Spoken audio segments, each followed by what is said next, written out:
Hey guys, welcome back to my channel. If you're new here, I'm Mariam and I thank you so much for clicking on this video. As you guys saw from the title, today I will be opening up with you all and telling you about my illness and why I had to do another surgery in such a short time, and just basically giving you guys the full details about what's been going on with me health wise. Before we go any further, I want you to know that we'll be talking about blood in this video, so if you're sensitive to such topics, it might be best if you click out now and just see me back in my next video. As you guys saw in the title, I have fibroids and I've had 2 surgeries done in the past 6 months to remove them. So I had an open myomectomy done in September of last year, and just a few weeks ago I had a laparoscopy surgery done. For those of you who don't know, fibroids are benign tumors that can form either on the inside or the outside of the uterus wall, and up to 80% of women will get them at some point throughout their life. They are pretty common, and sadly they're most common among Black women. So there are other factors that can influence them, such as your age. The older you get, you're more likely to get them, and also if you're reaching childbearing age and you have not yet had a child, you're also at a higher risk of getting fibroids. Honestly, I didn't talk about this sooner because some of you who are here for a while know that I had a surgery done last year and I was not ready to talk about it because I was just going through the entire thing. I was just processing everything, even though I had the first surgery, and even after doing this surgery. When I went into the surgery, I did not mention anything that I would not be posting or anything because I just wasn't sure if I would make this video, and I didn't want to alarm anyone or make anyone curious to know what is wrong if I wasn't sure I was gonna talk about it. So this is why I did not say anything this entire time, just so you guys know, because it's just everything was just happening so fast and I just needed time to process everything, and I was so stressed out, frustrated, scared, and there was just a lot going on so quickly, and a part of my brain was telling me, okay Mariam, you don't need to be so worried, they're just fibroids, they're not life-threatening. But like deep down inside, I was devastated at how fast these things were growing, because I went to so many doctors, and like even for the doctors, they were a bit alarmed at how fast my fibroids were growing and how big they were in such a few weeks actually. So it was just a lot. So I decided not to say anything until I was fully ready to open up about it. It's normal for fibroids to return within a year or 2 after you've done a surgery, but it's like mine were coming back in weeks, and that was just like unbelievable. Even my surgeon, who's a specialist for fibroid removal, he told me that it is unusual for them to come back so quickly, but he has seen it before, but it's not a common case for it to come back so quickly. So yeah, but I know I'm not the only one who is in this position where the fibroids are just going back really quickly and they're coming back way sooner than expected.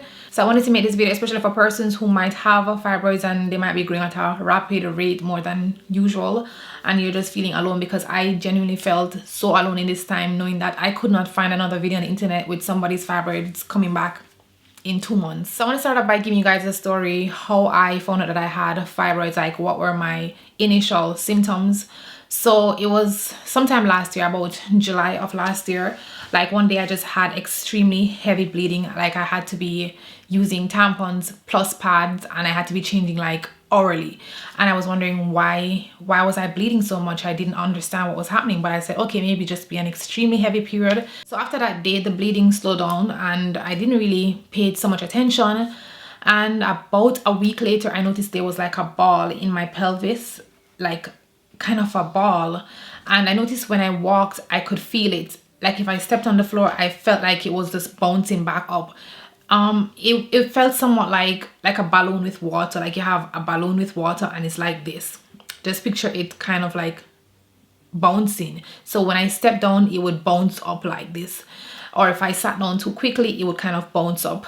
It wasn't really extremely painful. Unless I touched it, I could feel it moving a little bit and it hurt. But it's something that I could overlook. Let's say I was more active, like that's what the first thing that came to my mind was how mild the pain was for this ball. If I were someone who worked out a lot and was extremely active, I would not have noticed that. I would have thought that it was something from working out. So it wasn't something that would prevent me from going about my day. But because I know my activities are pretty much sedentary and I'm not so physical, So immediately I realized that something was off. So I went to my GP and he did some checks, didn't find anything severe. So I was still a bit uncomfortable. Then I went to my gynecologist a few days later, did some check. He did like a regular ultrasound and he didn't notice anything on a regular ultrasound. Then afterwards he did a vaginal ultrasound, and that's when he realized that I had fibroids, and mine were on the outside of the uterus and they were mostly positioned to the back and I think to my left side. So I think that's why they wouldn't see it with a typical ultrasound. I'm not really sure. He recommended that I get surgery to remove them, so I called around right away to get a surgery done. And the doctor, who's my surgeon, basically told me that the best procedure for me would be an open myomectomy. I was not having it at first. I was really sad when I heard that I had to do an open myomectomy, because that's where they give you that C-section cut. It's an extremely low cut, but it was something that I wasn't excited about in the beginning. But I said, okay, whatever is the best thing to remove my fibroids, go right ahead. I had the surgery in September of last year. I went under general anesthesia, was completely out, and it was not my first surgery, so I was not really nervous about going in for surgery, because I've had a surgery done years ago. So I was not really nervous about going under anesthesia or anything like that. So that went well, and they removed about 4 fibroids, the largest being about 7 centimeters. And I don't think I had them before. I'm almost sure I did not have them before, because like the year before that I did like my pap smear. I always do my regular checkup. I had all the ultrasounds done like months before that, so I know that I didn't have them. So after the myomectomy surgery, I was in a lot of pain and I could not move up on the bed. So I was in complete bed rest for about 2 days, and I had a catheter. I can't call that word. So I couldn't even slide up or down on the bed. I had to just basically lie in one position, and the nurse would have to help me to move or stuff like that for the first couple of days after the surgery. And I also had a drainage coming from my side to let out excess fluid. I was heavily medicated, so they had like a drip attached to my hand that would constantly be medicating me while I was there. But the pain was excruciating, and I had to stay in the hospital for 5 days, and I wasn't able to walk until about the 3rd day. Still wasn't able to take a shower until about the 4th day. So it was like pretty intense. While I was in the hospital, they gave me thrombosis shots every single day to ensure that my circulation was going well, since I was in bed and I wasn't able to do much movement or anything like that. I also had to wear these support stockings just to prevent getting thrombosis. So after leaving the hospital, for the most part I felt okay, still in pain and everything, but it was like okay because I was still medicated. Yeah, for the most part I was okay, but I couldn't walk fast. I couldn't walk good by myself or anything like that. But I noticed though, about a week or 2 after the surgery, I had like these little anxiety situations going on, particularly at nights. I remember I was freaking out a few nights thinking that my stitches would tear out, and I remember my husband just coming and showing me like, no, it's not gonna tear out, it's still together, because I was literally like hallucinating, like the stitches are they're gonna burst open and my belly is just gonna come all out. So it's really important to have a strong support system when you're recovering at home. So fast forward to 2 months after the open myomectomy surgery, I realized that I was having the symptoms that I had the first time. And mind you, I'm still recovering in that time, because recovery usually takes up to about 3 months. They say like 6 to 8 weeks you can start doing activities such as walking, and after 8 weeks you can start lifting stuff again. But I noticed that this pain that I was feeling 2 months later was not the pain from the recovery. It was like the pain that I had for the first before I did the first surgery. Things are not looking good. They're not looking good. So I just came back from the doctor, and he did some tests. He actually did an ultrasound, and apparently the same problem that I had a few months ago that I did a surgery for, it's causing me problems now again. So now I need to call the hospital and try to get an appointment from them, and then they're going to do a second test and see if I need another surgery. So I'm praying that I don't, but it is a possibility that I will need another surgery, and that's just like 2 months after my last surgery. Like, so crazy. So that clip was from a vlog which I did when I figured out that I had the same symptoms again just 2 months after the first surgery. So I went back to my gynecologist and he did a vaginal ultrasound, and I want to say always ask for a vaginal ultrasound. If they don't suggest it to you, always ask for it. There are just certain things that you won't see on a regular ultrasound that is done on the belly. So if your doctor doesn't recommend it, always ask them to check with a vaginal ultrasound. So he did that, and that's when he found out that I had the fibroids again and that they were coming back. When I sat there and he told me that they're back, and I was like, how big? And he told me the size. I'm not sure the size, I'll put it on the screen.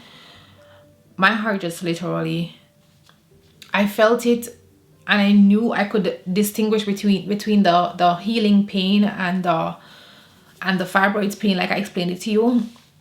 So when I realized that they came back 2 months later, I was just devastated. It was just, so right away I called all over trying to see if I could get a non-surgical procedure for it. Read online that they have like a laser treatment that you could do instead of getting another surgery. And I drove like 2 hours away from where I live to see if I could get this procedure done. I did an MRI, and the specialist told me that I did not qualify for this procedure based on the size of my fibroids and where they were located. It would be a bit too it would be a bit risky for them to do that procedure on me, so I had to go back and do another surgery. So guys, sorry for the lights. I'm using natural lighting and it's just kind of fluctuating a bit. So yeah, that's when he referred me to this fibroid specialist, and we arranged for a laparoscopy. And he also told me that if I waited too long, then he would have to do another open myomectomy. So I didn't want to wait any longer. I did check a few other places, but then I just decided to go ahead and just do a laparoscopy. I wanted to try the diet, but I was like, no, I didn't want to wait. And if they grew too long, then if they grew too large, then I would have to go back and do an entire myomectomy. Yeah, I had to move. And now that I move, the light is normal again. Like, it's playing with me, you know. But anyways, the laparoscopy is less invasive than the myomectomy because they don't cut you open. They just make like 4 incisions in you. So like one going through the belly button and 3 others going through, well, in my case, the 3 others went through my pelvic region, which I am so grateful for because I scar extremely easily. So I didn't want them to make these holes any higher than where the underwear would normally cover, because I know how my skin is when it comes on to leaving scars behind. I still have scars from the drainage that was in me from 6 months ago. That's just not leaving, it seems. So I had that surgery done 3 weeks ago, and you guys know it's COVID time now, so we weren't allowed to have any visitors or anything. The first one that I did last year, the first surgery, my husband could visit. But this one, no visitors at all, which was good and bad because I did that surgery 2 hours away from where I live. So my husband had to drive me there, come back from me, so the visitation would not be so good either. I didn't stay there as long as the last time. This surgery normally can go home like I think the next day or something like that. In my case, or I think in Germany, they let you stay for 2 days in the hospital. So I stayed there 2 nights. Right after surgery, I would say I was able to walk, which was totally different from the last surgery. I had no catheter or any drainage or nothing. They actually took me off the drip by the time they took me from the recovery room and took me to my bedroom. I had no drip or anything on me, but I was heavily medicated. My voice was gone like the first time. What else? I had a sore throat, and it felt like something was at the back of my throat, and that just went away I think this week. So it lasted for several weeks in my situation. That's just my personal experience with these surgeries. While I was still in the recovery room, they just kept on increasing my dosage of medication, and they kept coming back and asking me how would I say the pain was from like 1 to 10. First I said it was like about 5, and then I said like 4, and yeah, so it was about a 3 for me. But bear in mind that I did a more invasive surgery just 6 months prior to this laparoscopy surgery, so I think my body kind of had like a high pain threshold. So I think it is normal if you have more pain after laparoscopy surgery than what I was experiencing, but I just think my body was kind of like bracing for lots of pain because I went through the myomectomy, and the myomectomy pain was way more excruciating for me than the laparoscopy pain. So like I said, right after surgery, they gave me some tea, and I rested for maybe half an hour to an hour, and then I was able to walk to the bathroom, not quickly or anything. I was just like hopping, kind of crouched over like the first surgery, couldn't stay straight up or anything like that. And yeah, and as you guys see, both of the times that I admitted in the hospital, I styled my hair in a cute, simple and comfy protective style that I could lie on comfortably while I was admitted. And I recently pulled out these twists that I had in for the last surgery, so they lasted me for like 2.5 weeks. I have a video on it, so I will link it in the iCards for you guys or down below.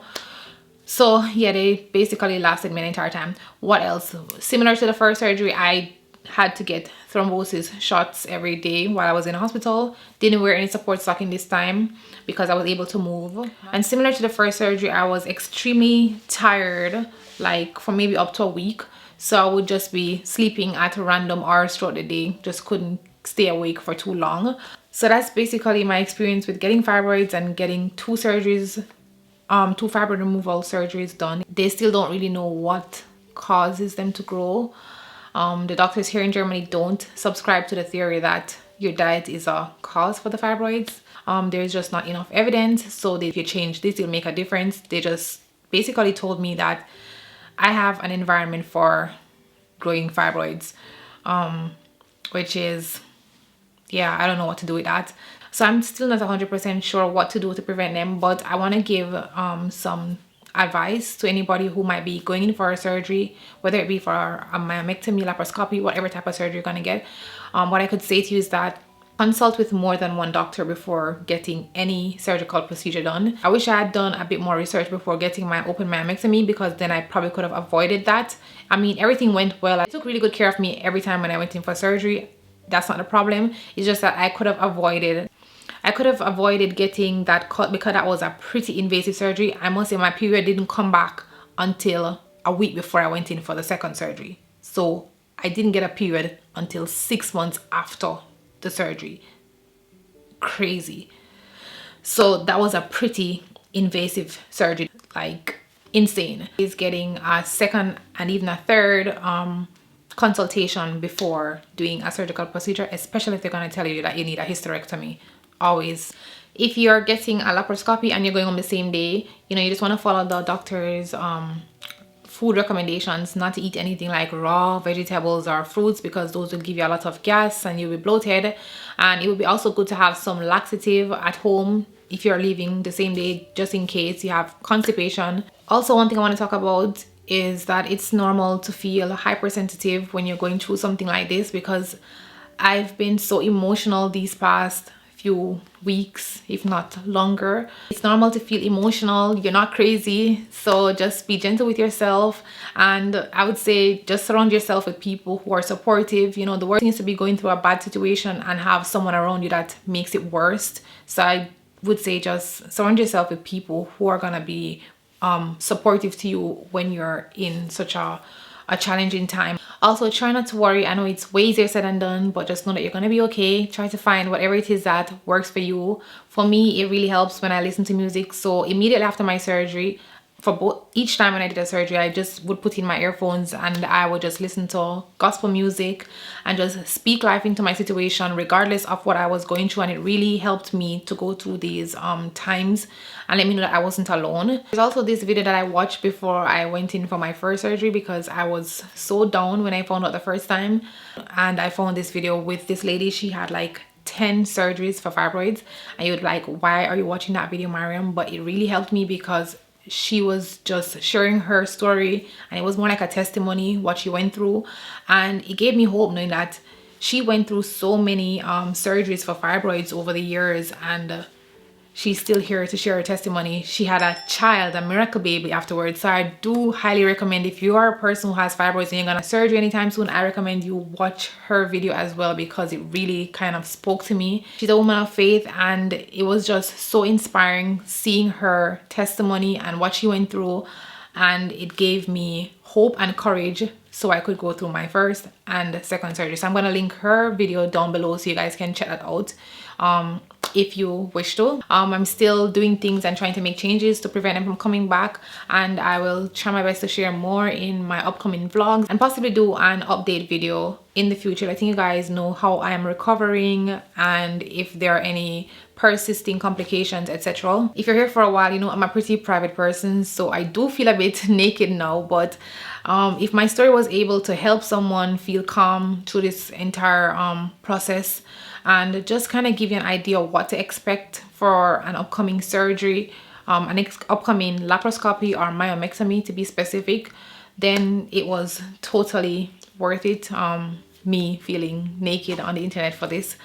So yeah, that's basically all I have to say for this video. If there is anything that I didn't mention that you want to know about, just feel free to ask in the comment section. And I thank you guys for watching this video, and I will see you guys pretty soon in my next video.